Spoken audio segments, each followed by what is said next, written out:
Оскар Писториус, спринтер-паралимпиец, отправится за решетку на 6 лет за убийство своей подруги, модели Ривы Стинкамп, совершенное в 2013 году в доме спортсмена в Претории. В среду завершился повторный процесс по его делу.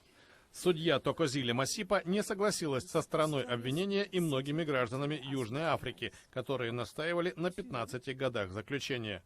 Общественное мнение не может оказать влияние на решение суда, заявила Масипа. Я придерживаюсь того взгляда, что длительный срок заключения не будет служить интересам правосудия в этом вопросе. По распоряжению судьи Писториус поднялся и молча выслушал приговор – 6 лет за решеткой. С мест для публики за происходящим наблюдали родные Ривы Стинкамп.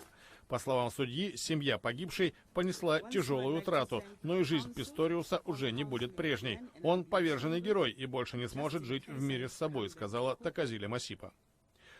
Осенью 2014 года та же судья Масипа приговорила его к 5 годам тюрьмы за непредумышленное убийство.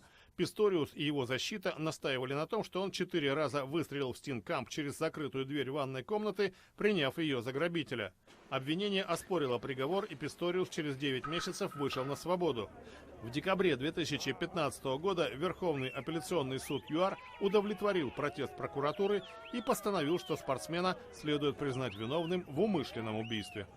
Писториус в младенчестве лишился обеих ног ниже колена. Несмотря на это, он проявил выдающиеся спортивные способности, особенно в спринтерском беге. Выступая на специальных протезах из углепластика, он стал 6-кратным чемпионом Паралимпийских игр. На Олимпиаде в Лондоне 2012 года он на равных соревновался с обычными спортсменами.